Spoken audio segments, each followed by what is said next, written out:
Hello everybody and welcome to our first Q&A of 2025. Give me applause. Woo!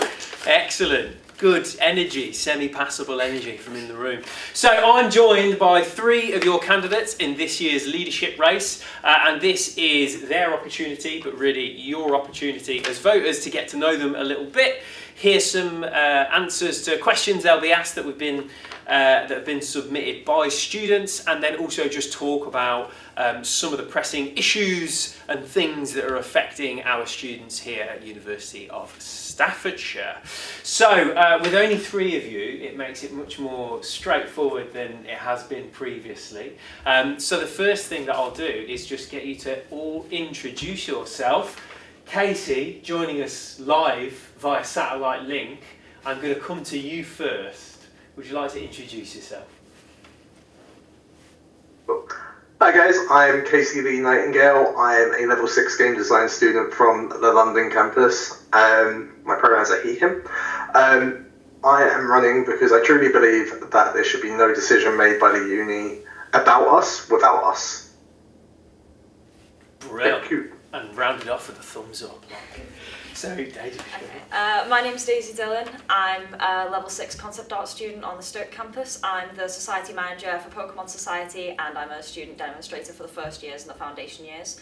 My slogan is Together We Grow, and my campaign focuses on letting students sort of have an opportunity to speak their mind and sort of improving the student experience for everybody and helping first years with their adjustment into university, because it can be a big change. Thumbs up. Thumbs up. As well. A fondly coat. I'm Kota, he, him. I'm a second year concept artist and the subject rep for game art. My slogan is A Voice for You, Change for All, and my manifesto centres around green space, student rights, and campus accessibility. I forgot my pronouns. She, Annie. She, Annie, there you go. I was about to say, you're not allowed any now. Oh, Don't get any ever Don't again. refer to me. Yeah. Let's give a round of applause. Well done. Hello. That's the first bit done. Now it only gets easier, maybe. You said hello. And you all remembered your own names, which is a good positive. So this year, we've tried to make our Q&A slightly more engaging. You can see we've really gone heavy with the budget and thrown it at the production this year, including, are we ready, people in the room? Ooh, the magical box of questions. Don't ask me how or why it's magic. But what I have in here are some questions that have been previously submitted by our student voters, and I'm going to pull one out, and you'll each get asked probably at least two, depending on how we're doing for time. You might even get a bonus third one, but we'll see how we're going on. So I will draw a question at random.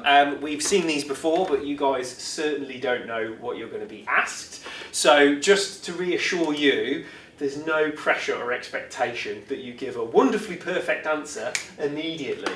So if you need to take a little minute to have a think and take a breath, that's totally fine. So please pace yourself and don't feel obliged to jump in immediately.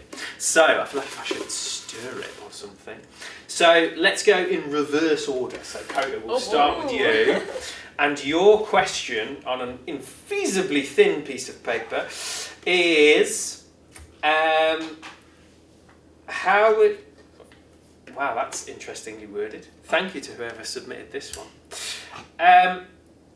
How would you solve disagreements between students? Which is quite an interesting question. So to give you a little bit of guidance with that one. So obviously, full-time officers, for which your three candidates are all running to be, part of their role is to represent all students at University of Staffordshire. So that might create a scenario where actually a challenge that a student is facing is actually with a peer or somebody else. So in a circumstance where you would have a student whose issue is perhaps with another student, is there anything that you do or think you might be able to help or contribute to that situation? I mean, there's certainly help to facilitate a peaceful discussion between students, especially if it's something that might concern others outside of their disagreement. So, giving them a space to talk, perhaps if they feel unsafe having that conversation, arranging to have someone sit and meet with them, especially if it may concern something to do with safety or well-being. Yes, that's how I would approach it. Great, thank you. That's a fiddly question, so well done. Do we have the ding ding ding for the correct answer? Our survey says. But yeah, there are no wrong answers, but I mean there probably are. But it's not up to me to decide if it was a good answer or a right It's up to answer. him. It's up to you guys at home. It's up to you. When voting opens from tomorrow. So Daisy, we'll come to you. Your question. What is a current Students' Union initiative that you like, and how do you think you might be able to improve it or do something similar? Okay.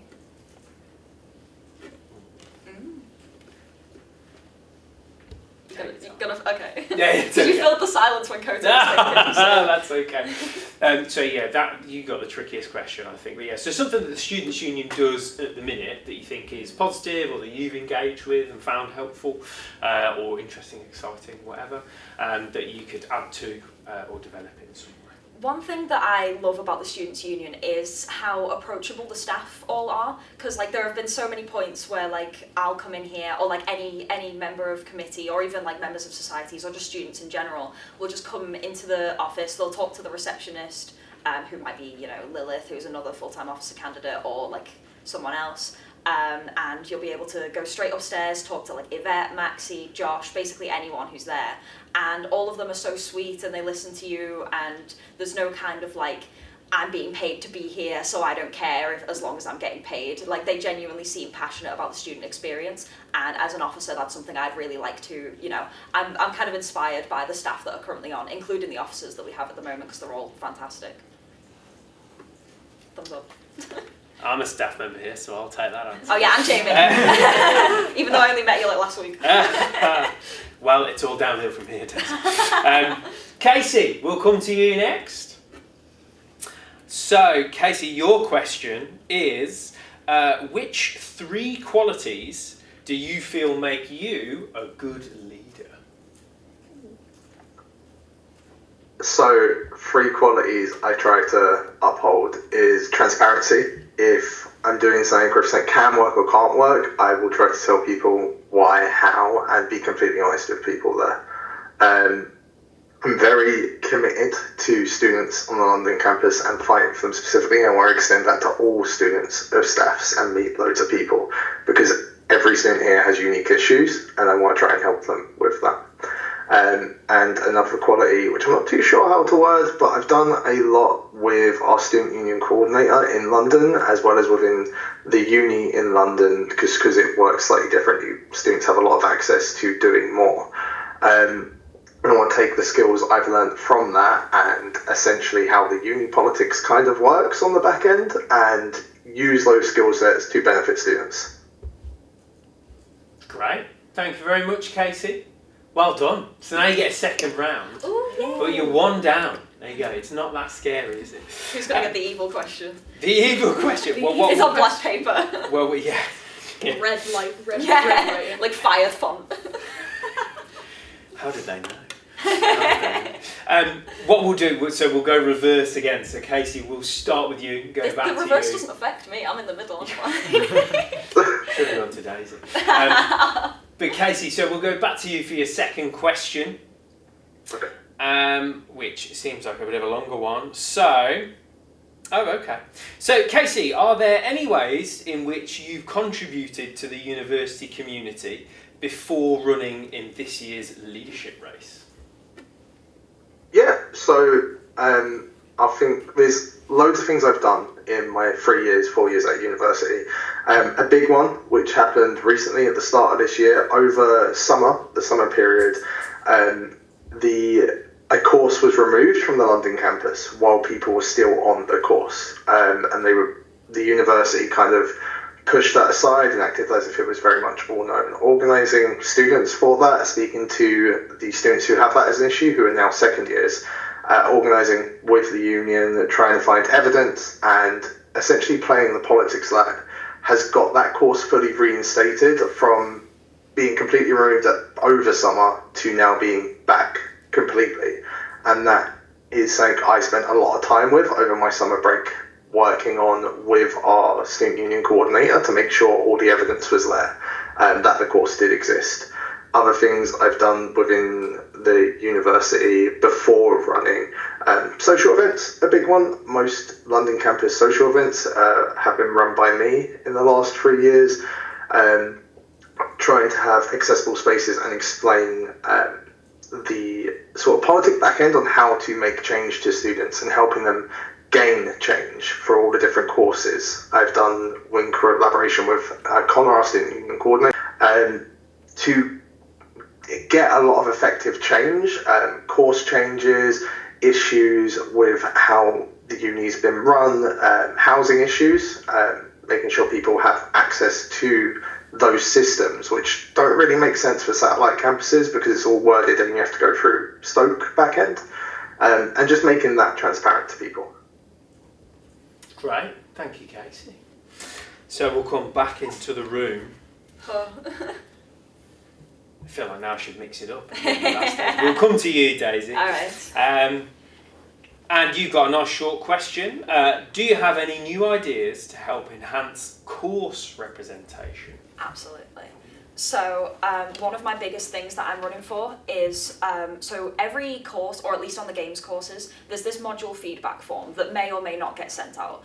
And this, like, it's such like a tiny window to give feedback to lecturers in order to improve the courses. And I think that, like, obviously a lot of students come from like secondary schools, primary schools, colleges, stuff like that, where teachers have felt very unapproachable because as like a young, like as a child, like these teachers who are so much older and wiser than you, you're too scared to go and approach them. And it's the same thing, like that carries over into university, even if the lecturers are like, you know, most of them are super chill. And I think that that approachability is something that students need to learn, but the anonymity of having a feedback form would make it so much easier for courses, for lecturers to hear the voices of students and use that to improve their course so that students aren't afraid to like talk to the lecturers directly and sort of, I've lost where I'm at, hold on. That's okay. I'm buffering. Take a second. You can buffer, it's fine. We've got a dinosaur to look at, a spinning wheel, everything. Back in the room. Yeah, because students are nervous to talk to lecturers, the anonymity would mean that the lecturers can hear them without students having to go directly to them, basically. And I think these feedback forms should be available all year instead of just at some point in the semester, because that window doesn't allow everyone's voices to be heard. And especially, say if like something bad happens in the first semester, like a lecturer is encouraging generative AI, which is another thing that I'm vehemently against in my manifesto. Say that happens in like the start of the semester, and then this feedback form happens at the end of the semester, but that you know, the student has felt like that happened so long ago that there's no opportunity to talk about it anymore. So if these forms are available throughout the entire semester, then these issues can be solved as and when they happen. Thumbs up. Right. Thumbs up for the finish. Thumbs up, cut. That's great, thank you, Daisy. So for our last question, we'll come to you again, Kota. I'm trying to build tension. I'm swishing. So the final question is, do you have any plans for our satellite campuses, so that's London and Stafford primarily, to be able to engage more with one another and the Stoke campus? Well, it's not specifically outlined in my manifesto. That's definitely something that I'd be interested in facilitating, especially if there's other representation that I can contact down there.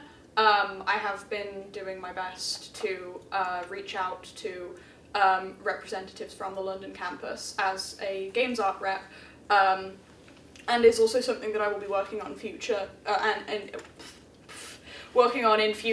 as someone from the games art department myself. Definitely planning more events that can happen online.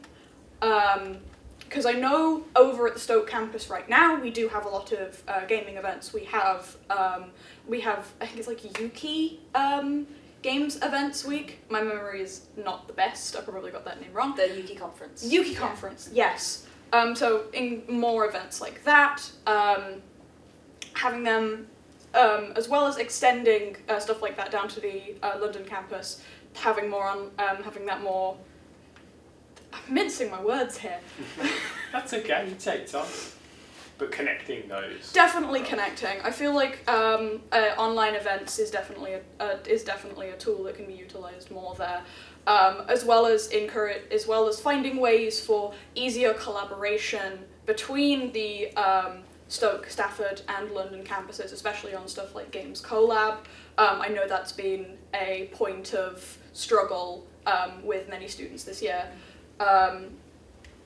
So stuff like that, as well as even just events that allow students from the different campuses to talk to each other and get to know each other. I feel like that would be really valuable in enhancing that connection. Great. I'm going to pause you. I can see, Daisy, you're very keen to interject, but I'm going to press pause on you there because you're getting ahead of yourself. But That's yeah, what comes next. It's not a main point from my manifesto, but it's definitely something that I'd be interested in facilitating. Brilliant. Thank you, Coda. So don't worry, you will now get a chance to have a bit of a chat. Don't worry. So as you can see here, and our spinning wheel, we should have named this, our spinning wheel of student life. Voice. The spinning wheel of student voice, of course. Ooh. That's what we need to do, isn't it? Ooh, nice.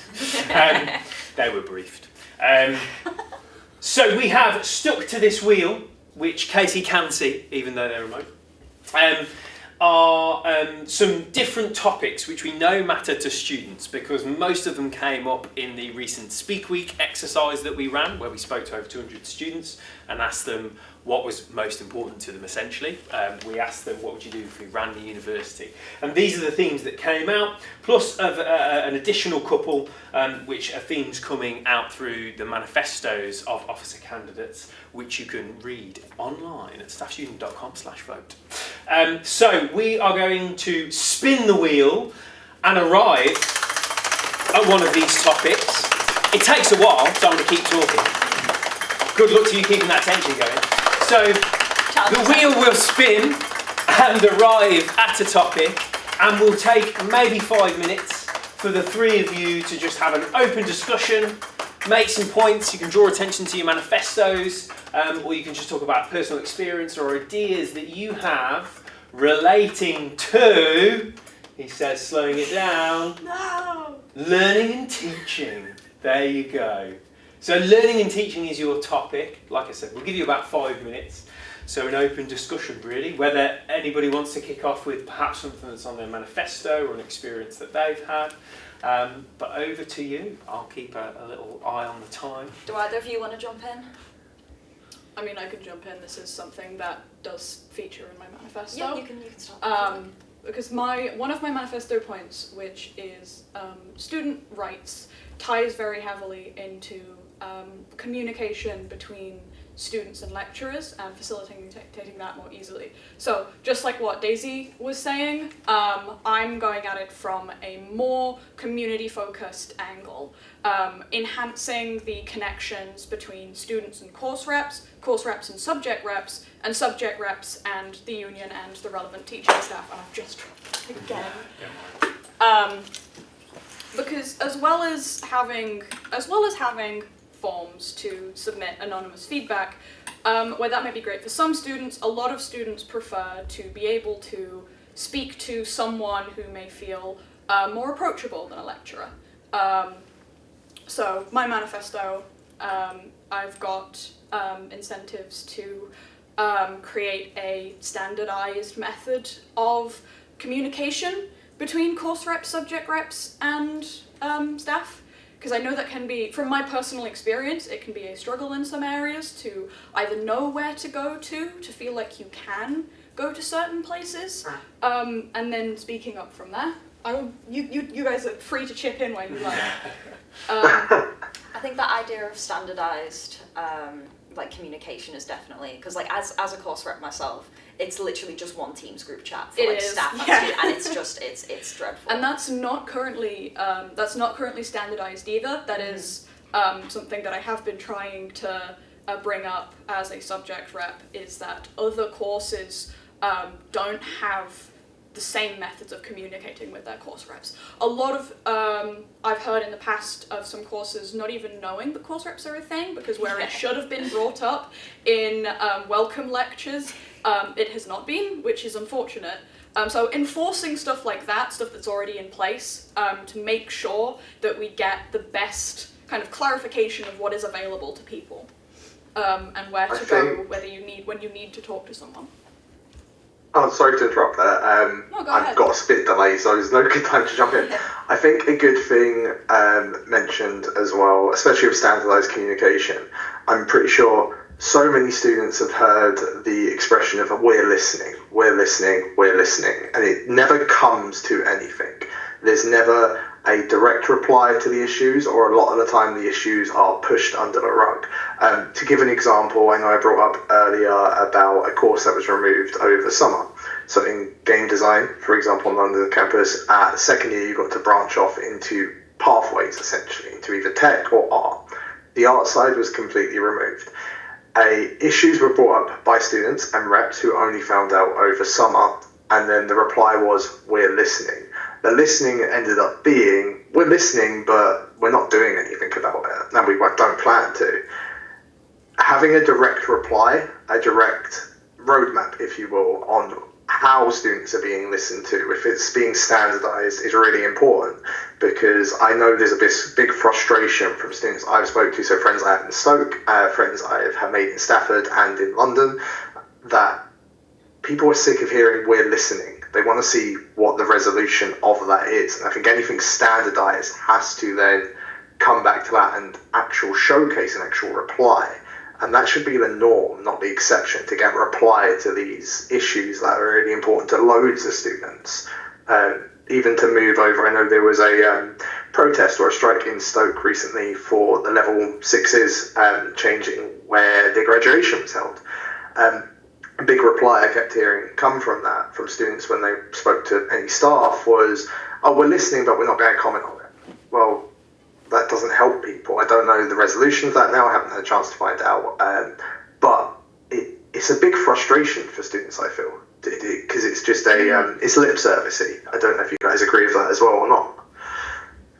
Yeah, it's definitely like, I heard like all the stuff going on about that protest because a friend of mine was in charge of it. And yeah, it was just like the university's response was appalling. There was that, did you see that article? I can't remember which tabloid it was, but it was one of them, and it was like, they talked to the university about it, and it was like students protest, like going to the 40 million catalyst and whatever, and kind of making that protest seem stupid, basically. And I think that if the university really was listening, they wouldn't antagonize students via a news source, I think. Well, back onto the learning and teaching. I think oh, go on, sorry. No, it's fine. I'll let you finish your point. Okay, well, if it's related to this topic, you can go, and then I can talk about, so. It's a bit of a tangent. It's about how, it's a lot of the frustration stems from the fact that a lot of the time issues are brought up, and then communication around those tends to draw a blank. It's a struggle point for course reps and subject reps at the moment to, as it's put, to close the feedback loop, because there is a lack of areas for students to communicate with course reps. So as well as facilitating conversation between course reps and staff, it would be facilitating conversation between students and course reps. Because I know personally, in my experience, ways that I've been trying to close the feedback loop and get responses from staff back to the students, it's been a struggle. It's been through announcements in lectures, which are often split up into different groups, and a lot of people aren't able to come to lectures as well and hear those announcements. It's been through small online communities that often do not have the full course. So it's easy to say that course reps communicate with students to get feedback and then talk about changes, but it's not been so easy in practice to actually find a place to talk to that audience. It's almost like a rumour mill because it's kind of like hearsay. So like, Yeah. say like one tiny group who has a course rep in it will be like, oh, this is happening. And then friends of the people in that group will also hear that this is happening. But it will kind of like trickle out when that shouldn't be the case. Everyone should hear it from the same source at the same time. But that's not. That's Yeah, not there's happening been at the moment. cases where pieces of information that have been vital to students and their understanding of what's going on in the course have been brought out through, as you say, trickling out from small groups of people. And it's not the way that it should be done. So back onto learning and teaching, one thing that I've noticed with a lot of like assessment brief documents that we get via Blackboard, the information on them is like often outdated or like even inaccurate completely. For example, there was one that I had recently, and at the bottom it was it linked to some resources, but the resources were for a first year course. I'm level 6. So it wasn't even remotely like related to the module that I was on.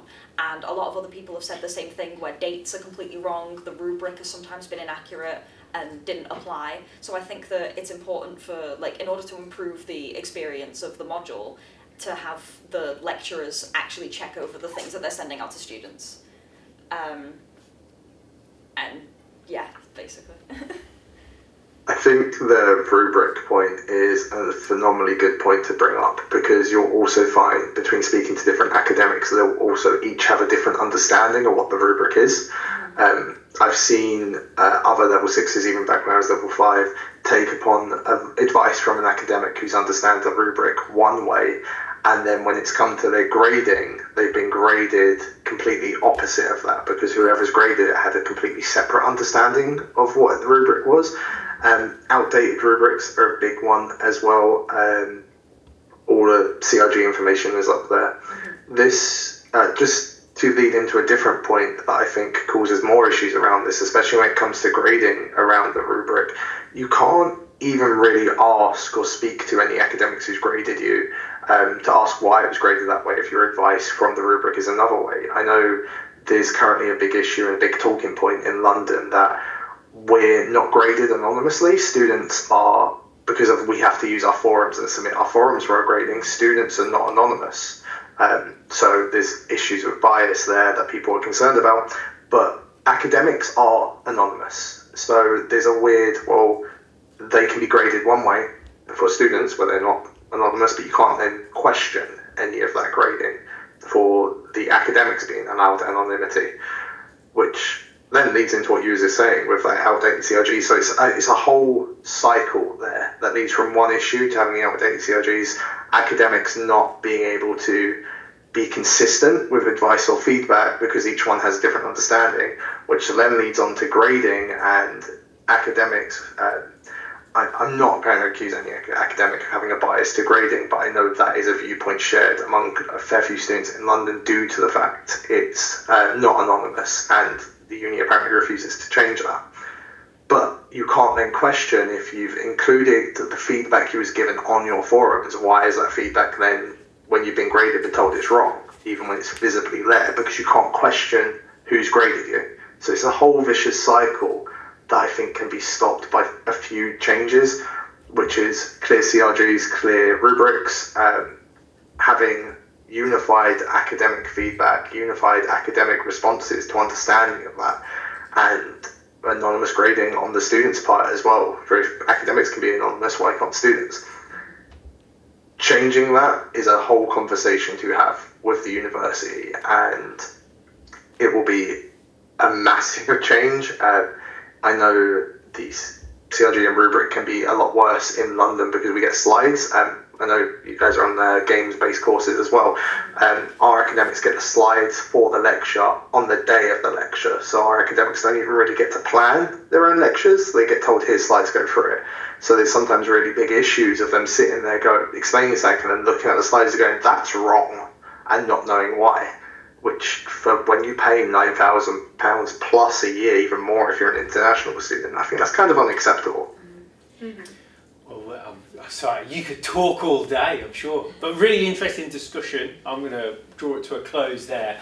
We've covered a lot there. We have reps, rubrics, protests, marking, anonymous marking, all kinds of different things. So well done. And it all felt very natural and relaxed as well. All in a day. Oh my god! All in a day's work. Well, well done to all three of you, and we're basically there now. So I'll give you another quick chance to kind of sign off and say goodbye, and feel free to hit your slogans and bodge them in there.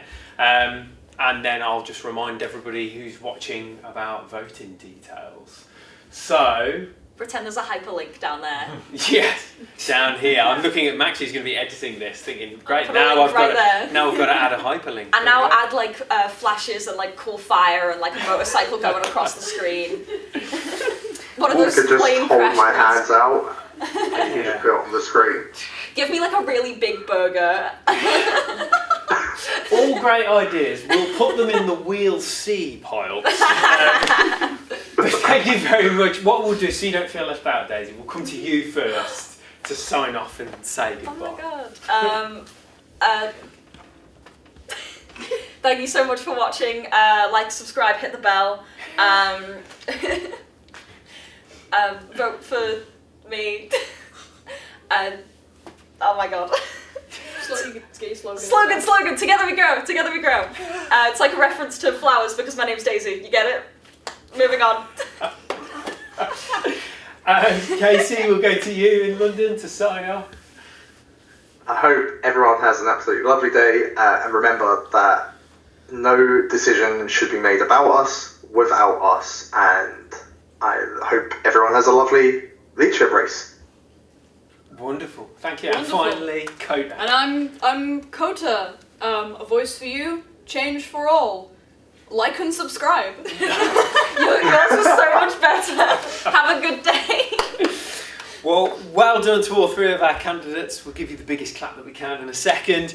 But before we finish this Q&A, there are two more to come. They're all going to be posted out today when you're watching it, just ahead of voting, which opens tomorrow, Tuesday, the 29th of April at 10 a.m. It's all online at staffsunion.com/vote. And it's open for 3 days, so online polls close at midnight on Thursday, the 1st of May. That's my birthday. And then, happy birthday. And then we will be announcing the results live streamed, but also live and in person, just before the We Are Staffs Awards take place on Friday, the 2nd of May. So please watch the other two Q&As that will be put out online today. But let's say a big thank you to our three candidates today, and we will see you next time. Welcome.